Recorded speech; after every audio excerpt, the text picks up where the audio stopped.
భారత్లోని అన్ని ఛానల్స్ ను ఆంధ్రదేశంలో ప్రసారం చేస్తున్న ఏకైక network city cable. Welcome to city cable news బులెటిన్ల ముందుగా హెడ్లైన్స్.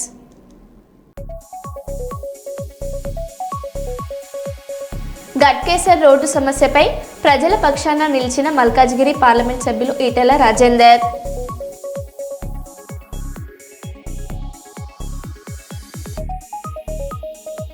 రోడ్డు కోసం చిన్నారుల వినూత్న నిరసన. గుంతల రోడ్డులో దిగి మెడలో పవన్ కళ్యాణ్ ఫోటో తగిలించుకుని రోడ్డు కోసం విన్నపం.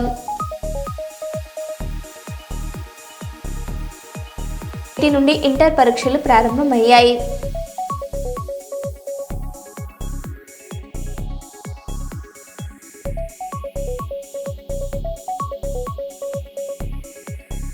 వరంగల్ సూపర్ స్పెషాలిటీ హాస్పిటల్ పనులను పరిశీలించిన మాజీ మంత్రి తన్నీరు హరీష్ రావు.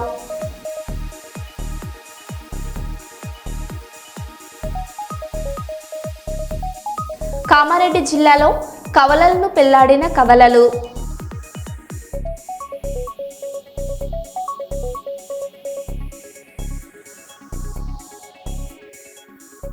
ఇక వివరాల్లోకి వెళ్తే, వరంగల్ జిల్లా కలెక్టరేట్ వద్ద ఉద్రిక్తత నెలకొంది. సమాన పనికి సమాన వేతనం చెల్లించాలంటూ భారతీయ మజ్దూర్ సంఘ్ ఆధ్వర్యంలో కార్మికులు భారీ ధర్నా నిర్వహించారు. ముఖ్యంగా ఎంజీఎం మరియు కేఎంసీ ఆసుపత్రులలో పనిచేస్తున్న ఒప్పంద కార్మికులకు కనీస వేతనం 25,000 రూపాయలు ఇవ్వాలని, అలాగే రిటైర్ అయిన వారికి నెలకు 7,500 రూపాయల పెన్షన్ సౌకర్యం కల్పించాలని వారు డిమాండ్ చేస్తున్నారు. హన్మకొండలోని నక్కలగుట్ట నుంచి కలెక్టరేట్ వరకు ర్యాలీగా వచ్చిన కార్మికులు తమ న్యాయమైన కోరికలను తీర్చాలని నినాదాలు చేశారు. అనంతరం కలెక్టర్ కార్యాలయంలో వినతి పత్రం అందజేశారు.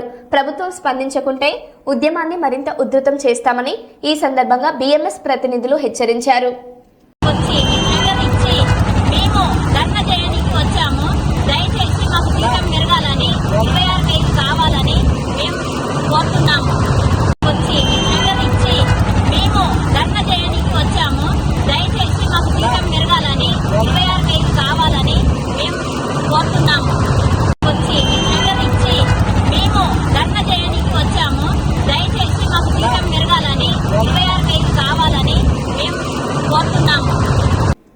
నాగూర్ కర్నూలు జిల్లా కుమ్మర గ్రామంలో దళిత రజాకా కుటుంబాలపై జరిగిన దాడి రాష్ట్ర వ్యాప్తంగా పెను సంచలనం సృష్టిస్తుంది.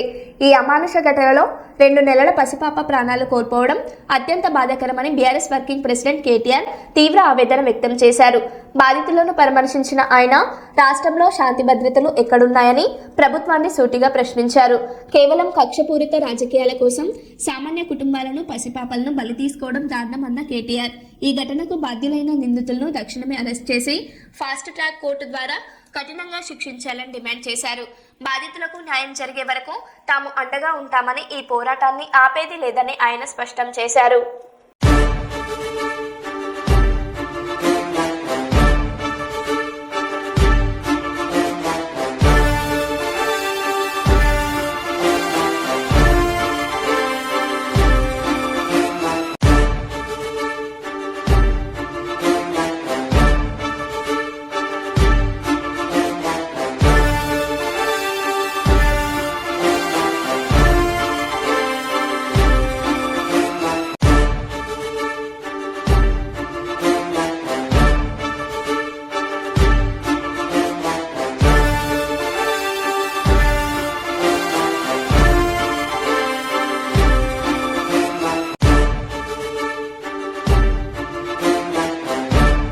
అయినా నాకు తెలియక అడుగుతా, 2 నెలల పసిగుడ్డుకు కులం తెలుసా?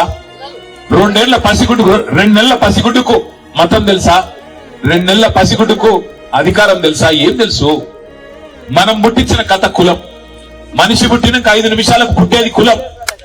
ఇవాళ దానికోసం చివరికి మనుషులను చిన్న చూపు చూసి, దేవుడు దర్శనానికి రాకుండా చేసి, వారి మీద దాడి చేసి, మళ్ళీ వారి మీదనే కేసులు పెట్టి చివరికి రోడ్డు మీద కూర్చునే పరిస్థితి తల్లికి, ఆ తండ్రికి, వాళ్ళ కుటుంబం మొత్తానికి తెచ్చిన ఈ వ్యవస్థ చూసి సిగ్గుతో తలదించుకోవాలి తెలంగాణ సమాజం. ఇవాళ నేను ఇక్కడ రాజకీయం మాట్లాడడానికో రాజకీయం చేయడానికో రాలేదు. నేను స్థానిక ఎమ్మెల్యే గారిని కూడా కోరుతా ఉన్నా, స్థానిక ఎంపీ గారిని కూడా కోరుతా ఉన్నా, హంతకుడు ఎవడైనా హంతకుడే. వాడు ఏ పార్టీ వాడైనా, ఏ పార్టీ వాడైనా వాడిని ఖచ్చితంగా శిక్షించాల్సిందే. 8 మంది ఈరోజు ఈ హంతకుల ముఠా కలిసి ఆ పాపను హత్య చేసింది. ఆ 8 మందిని జైల్లో పెట్టాలా, ఆ 8 మందిని ఖచ్చితంగా హత్యా నేరం కింద అరెస్ట్ చేయాలన్నదే మా ప్రధానమైన డిమాండ్. నాగూర్ కర్నూలు జిల్లాలో ఇటీవల నిర్వహించిన కుమ్మెర మల్లన్న జాతరలో కులం పేరుతో ఓ కుటుంబాన్ని దూషించి చిన్నారిని కాళ్లతో తన్ని చిన్నారి మృతికి కారణమైన బాధ్యులను కఠినంగా శిక్షించాలని షెమ్మూన్పేట రంగశాయపేట శాలివాహన సంఘం బాధ్యులు డిమాండ్ చేశారు. మంగళవారం సాయంత్రం రంగశాయపేట శాలివాహన సంఘం భవనంలో చిన్నారి మృతికి సంతాపంగా కొవ్వొత్తులు వెలిగించి మౌనం పాటించి సంతాపం తెలిపారు. ఈ సందర్భంగా సంఘం అధ్యక్ష కార్యదర్శులు ఆవునూరి రవి, కందికొండ మోహన్ మాట్లాడారు. మన సమాజంలో కొన్ని జరిగేటువంటి అమానవీయ సంఘటనలు కుల సంఘాలు కానివ్వండి, మేధావులు కానివ్వండి, ఎవరైనా హెచ్చరించాల్సినటువంటి అవసరం ఉంటుంది. అందులో భాగంగానే ఇటీవలే నాగర్ కర్నూలు జిల్లాలోని కుమ్మెర గ్రామంలో జరిగినటువంటి మల్లన్న జాతరలో కొంతమంది పెత్తందారులు కులాన్ని ద్వేషిస్తూ కుటుంబంపై దాడికి పాల్పడడం చాలా దారుణమైన సంఘటన. ఈ దాడిలో వారి కుమార్తె 2 నెలల చిన్నారి కూడా మృతిచెందడం చాలా బాధాకరం, విషాదకరమైన విషయం.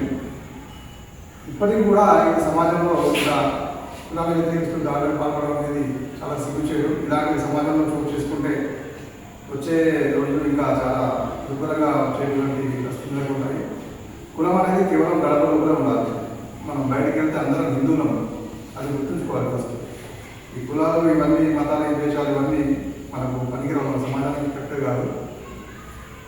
మన శాలివాహన సంఘం ఆధ్వర్యంలో మన జరిగినటువంటి ఆ పాప మృతికి సందర్భంగా ఈరోజు మనం ఈ యొక్క ఉపద్రవాన్ని గురించి ఆ పాప ఆత్మకి శాంతి చేయాలని కోరుకున్నాము.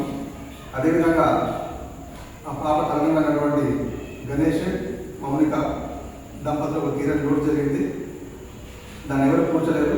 కాకపోతే కాంగ్రెస్ ప్రభుత్వం బాధిత కుటుంబానికి తగిన న్యాయం చేయాలి. అదేవిధంగా ఆ పాప మృతికి కారణమైనటువంటి ఎవరైతే ఉన్నారో ఆ దుర్నోగులను చట్టపరంగా చర్యలు తీసుకొని కఠినంగా శిక్షించి బాధిత కుటుంబానికి న్యాయం చేయాలని మన శాలివాహన సంఘం ద్వారా మనం కోరుకున్నాం.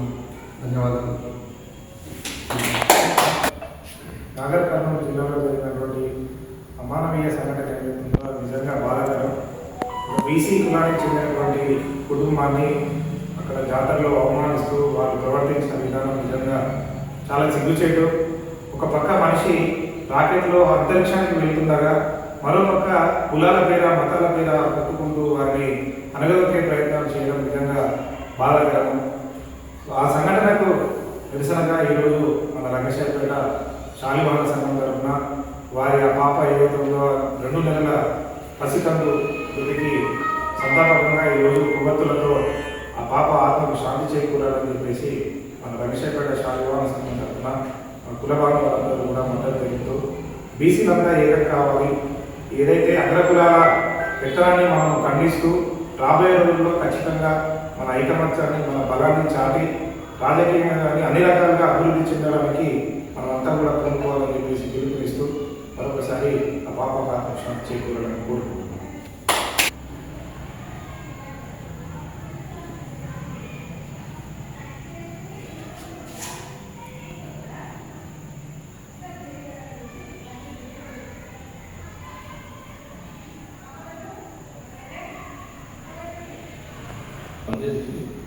వీడియో కూడా తీసుకోవచ్చు. Video with photos.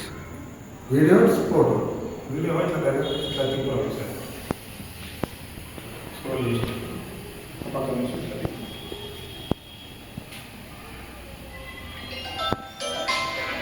వస్తాను, దీపాలు వస్తాయి. ఫేస్లో వస్తానే వీడియో వస్తాను. ముఖాల దగ్గర పెట్టుకోండి. గ్రేటర్ వరంగల్ మున్సిపల్ కార్పొరేషన్ను సందర్శించిన పశ్చిమ ఎమ్మెల్యే నాయన్ రాజేందర్ రెడ్డి ఫ్లోర్ లీడర్కు కేటాయించిన కార్యాలయం ప్రతి కార్పొరేటర్ సద్వినియోగం చేసుకోవాలని పిలుపునిచ్చిన ఎమ్మెల్యే నాయన్ రాజేందర్ రెడ్డి వరంగల్ పశ్చిమ నియోజకవర్గంలో పలు అభివృద్ధి కార్యక్రమాలపై కార్పొరేటర్లతో ఫ్లోర్ లీడర్ కార్యాలయంలో చర్చించిన ఎమ్మెల్యే నాయన్ రాజేందర్ రెడ్డి ఇందిరమ్మ ఇండ్ల విషయంలో ప్రతి ఒక్కరికి న్యాయం చేస్తానని భరోసా కల్పించిన ఎమ్మెల్యే నాయని ప్రజల సమస్యలు తీర్చేందుకు ఈ ఫ్లోర్ లీడర్ కార్యాలయాన్ని ఏర్పాటు చేసినట్లు తెలిపిన నాయని ఇక్కడ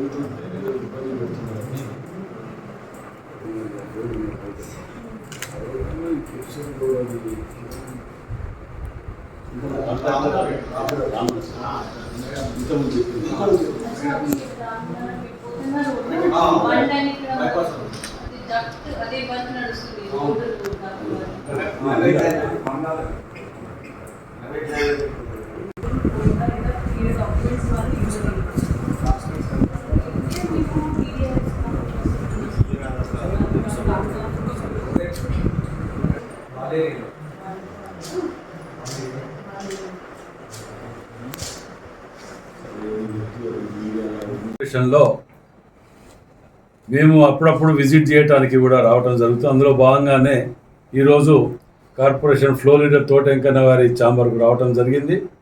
మరి ముఖ్యంగా వరంగల్ వెస్ట్ నియోజకవర్గంలో 26 డివిజన్లలో కూడా కార్పొరేషన్లో ఉన్నటువంటి సమస్యలకు ప్రజలకు విజ్ఞప్తి చేసేది ఏంటంటే, మేము ఫ్లో లీడర్ తోట వెంకన్న గారి దగ్గర కానివ్వండి, మేయర్ గారి దగ్గర కానివ్వండి, మా యొక్క కార్పొరేటర్లు సాయంత్రము 3 నుంచి 5 గంటల వరకు ఇక్కడ ఈ ఫ్లో లీడర్ దాని ఛాంబర్లో కూర్చుంటారు. కాబట్టి ఎక్కడెక్కడైతే కార్పొరేటర్లు లేకుండా ఉన్నారో వారు 3 గంటలకు వారి డివిజన్లలో ఉన్నటువంటి సమస్యల మీద రావటానికి అక్కడ ఉన్నటువంటి కార్యకర్తలు కానీ ప్రజలు కానీ ఎవరే కానీ రోజు కూడా మున్సిపల్ కార్పొరేషన్లో 3 గంటల నుంచి 5 గంటల వరకు తోట వెంకన్న గారు మరియు ఇతర కార్పొరేటర్లు ఉంటారు. కాబట్టి మీ సమస్యల మీద స్పందించడానికి ఉంటారు. కాబట్టి మీరు ఎప్పుడు కానీ ఇక్కడికి వచ్చి మీ యొక్క సమస్యలను తెలిపి పరిష్కారం చేసుకోవాల్సిందిగా మీకు విజ్ఞప్తి చేస్తున్నాం. వరంగల్ పశ్చిమ నియోజకవర్గాన్ని అన్ని రంగాల్లో అభివృద్ధి చేయడమే తన లక్ష్యమని ఎమ్మెల్యే నాయన్ రాజేందర్ రెడ్డి స్పష్టం చేశారు. వరంగల్ పశ్చిమ నియోజకవర్గంలో పలు కాలనీలలో సుడిగాలి పర్యటన భాగంగా ప్రజల సమస్యలను అడిగి తెలుసుకున్నారు. ఈ సందర్భంగా 6-52 డివిజన్లో సుమారు 1,50,00,000తో పలు అభివృద్ధి పనులకు శంకుస్థాపన చేశారు. ఈ సందర్భంగా ఎమ్మెల్యే మాట్లాడుతూ అభివృద్ధి పనుల్లో పార్టీలకు రాజకీయాలకు తావులేదని ఆయన పేర్కొన్నారు. నియోజకవర్గ పరిధిలో ఎక్కడైనా సమస్యలు ఉంటే నేరుగా తన దృష్టికి తీసుకురావాలని ప్రజలకు సూచించారు. కాంట్రాక్టర్లు పనులు మంజూరు పత్రాలు అందిన వెంటనే జాప్యం లేకుండా పనులు ప్రారంభించాలని ఆదేశించారు. అభివృద్ధి అనేది నియోజకవర్గంలో నిరంతరం ప్రక్రియ అని అన్నారు. అభివృద్ధి పనులు జరుగుతున్నప్పుడు ప్రజలు సహకరించాలని పేర్కొన్నారు. ప్రజలకు ఇచ్చిన హామీ మేరకు ప్రతి డివిజన్ అభివృద్ధి చేస్తానని హామీ ఇచ్చారు.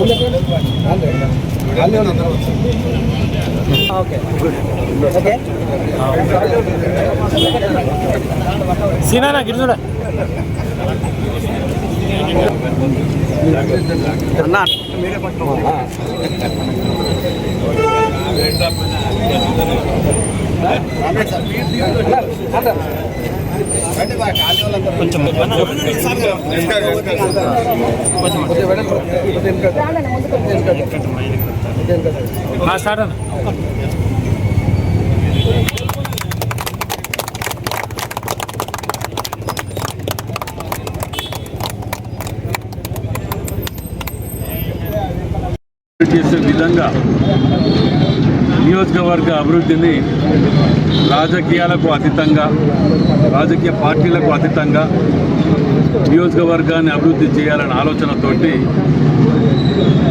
ప్రజలందరి ఆశీర్వాదంతో వారి ఆలోచన విధానానికి వారి తగ్గట్టు మేము ఈ అభివృద్ధి కార్యక్రమాలు చేస్తున్నాం.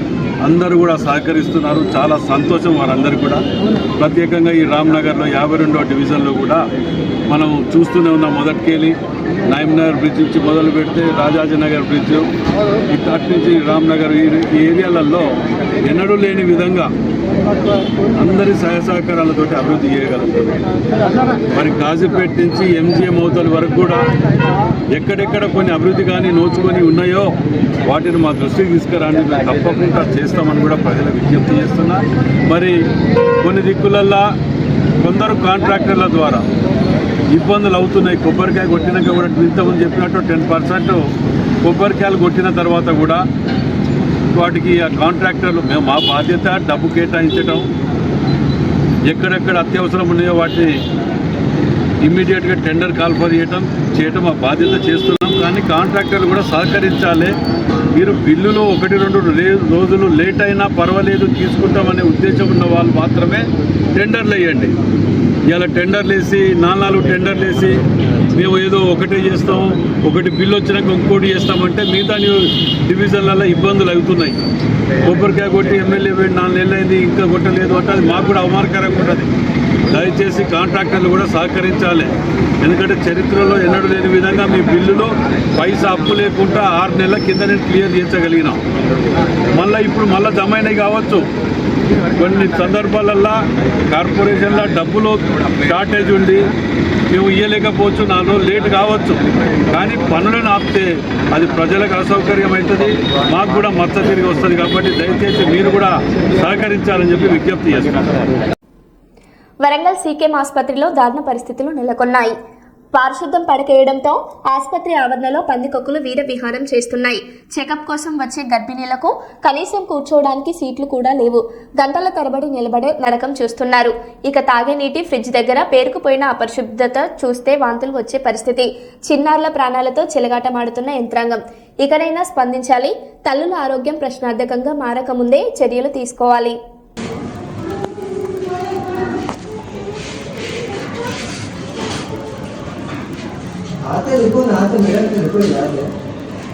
ఇక మాకు ఈహెచ్ఎస్ అంటది.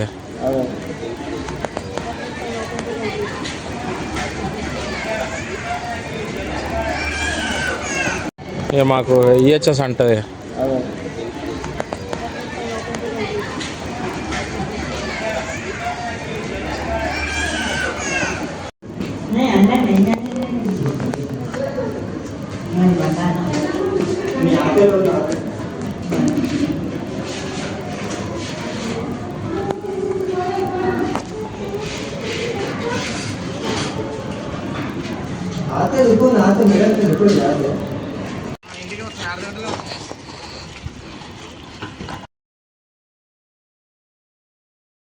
తెలంగాణ డీజీపీ ఎదుట లొంగిపోయిన మావోయిస్టు అగ్రనేతలు దేవోజీ రాజిరెడ్డి, నూనె నరసింహారెడ్డి. ఖమ్మం, కరీంనగర్, వరంగల్ డివిజనల్ కమిటీకి సభ్యుడిగా కూడా పనిచేశారు. తర్వాత 2007లో ఈస్ట్ డివిజన్ కమిటీ కార్యదర్శిగా కూడా నియమించబడ్డాడు. 2015లో బీఎస్సీ పూర్తి చేసిన తర్వాత నర్సరావుపేటలో ఎల్ఎల్బీ కోసం అని చెప్పి గుంటూరులో చదువుతూ ఆర్ఎస్యూ కలాపాల పట్ల ఆకర్షితుడైపోయి యూజీ అయిపోయినాడు. ఆదిపూర్ ఏరియా కమిటీకి కార్యదర్శిగా పనిచేశారు. ఖమ్మం, కరీంనగర్, వరంగల్ డివిజనల్ కమిటీకి సభ్యుడిగా కూడా పనిచేశారు. తర్వాత 2007లో ఈస్ట్ డివిజన్ కమిటీ కార్యదర్శిగా కూడా నియమించబడ్డాడు. 2015లో బీఎస్సీ పూర్తి చేసిన తర్వాత నర్సరావుపేటలో ఎల్ఎల్బీ కోసం అని చెప్పి గుంటూరులో చదువుతూ ఆర్ఎస్యూ కలాపాల పట్ల ఆకర్షితుడైపోయి యూజీ అయిపోయినాడు. వరంగల్ జిల్లా నేటి నుండి ఇంటర్ పరీక్షలు ప్రారంభమయ్యాయి. ఉమ్మడి వరంగల్ జిల్లా వ్యాప్తంగా రాయనున్న 277 మంది విద్యార్థులు పరీక్షలు రాయనున్నారు. ఇంటర్ పరీక్షలకు అధికారులు అన్ని ఏర్పాట్లు చేశారు.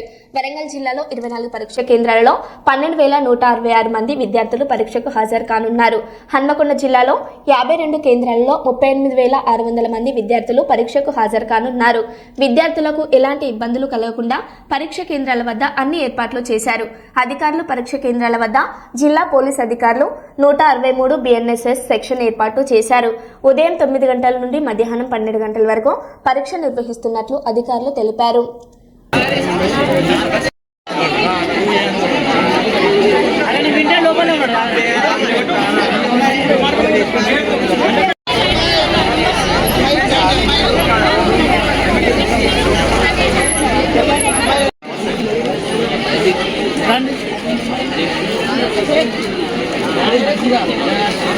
అరే ఇంకా అమ్మాయిలు రమ్మని రైటు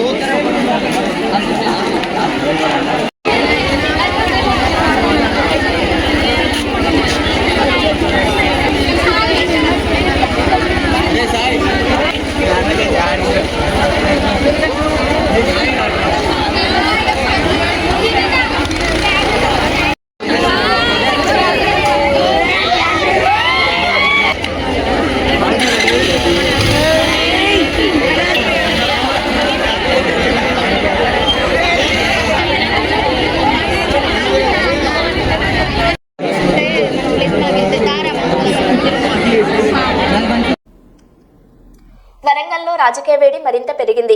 సూపర్ స్పెషాలిటీ హాస్పిటల్ పనులను పరిశీలించిన మాజీ మంత్రి తన్నీర్ హరీష్ రావు కాంగ్రెస్ ప్రభుత్వంపై తీవ్ర విమర్శలు గుప్పించారు. 24 అంతస్తుల భవన నిర్మాణం పూర్తయిందని, అయినా ప్రారంభంలో ఆలస్యం ఎందుకని ప్రశ్నించారు. దేవాదుల ప్రాజెక్ట్ ఎంజిఎం ఆసుపత్రి పరిస్థితులపై కూడా ఆగ్రహం వ్యక్తం చేశారు. హాస్పిటల్ను వెంటనే ప్రజలకు అందుబాటులోకి తీసుకురాకపోతే ధర్నాకు దిగుతామని హెచ్చరించారు.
వరంగల్ జిల్లాకు ఉత్తర తెలంగాణ ప్రజలకు సేవలు అందుబాటులోకి తేవాలని నేను ప్రభుత్వాన్ని డిమాండ్ చేస్తా ఉన్నా.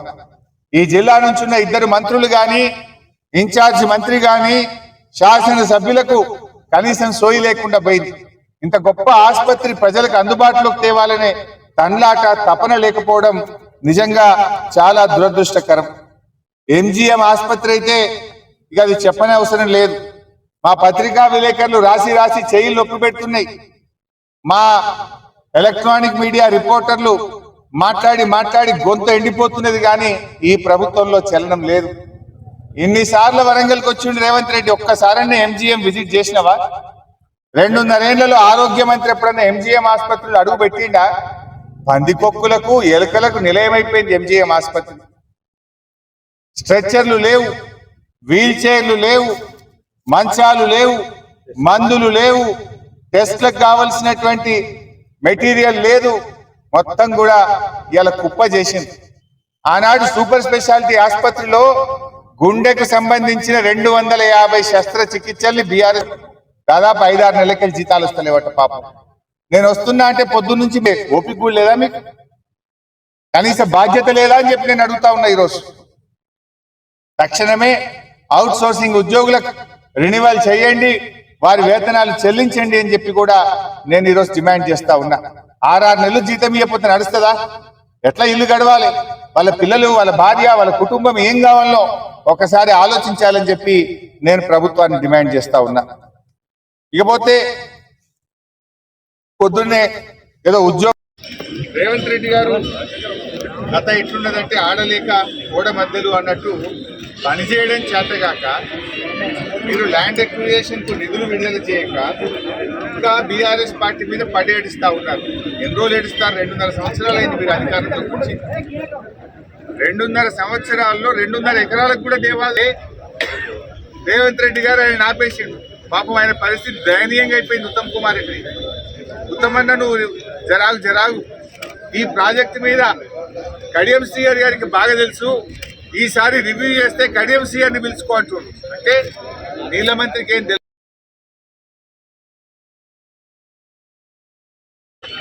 రోజుకు 2700 క్యూసెక్కులు నీళ్ళెత్తాల్సిన చోట 1600-1700.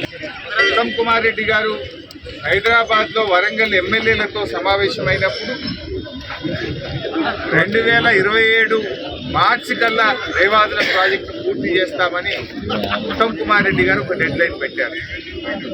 నిన్న ముఖ్యమంత్రి రేవంత్ రెడ్డి గారు రేవాదుల ప్రాజెక్టు విజిట్ చేసి ఆయన ఇంకో కొత్త డెడ్ లైన్ పెట్టారు. 2027 డిసెంబర్ నాటికి దేవాదుల ప్రాజెక్టు పూర్తి చేస్తాం. చేస్తామని ఆయన గారు ఇంకొక డెడ్ లైన్ పెట్టారు.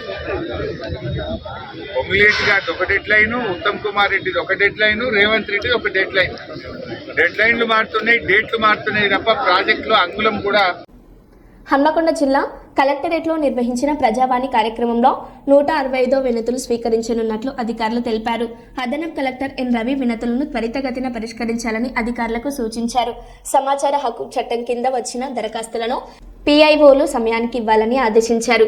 పెండింగ్లో ఉన్న RTI అర్జీలను కూడా వెంటనే క్లియర్ చేయాలని జిల్లా రెవెన్యూ అధికారి వైవి గణేష్ పేర్కొన్నారు.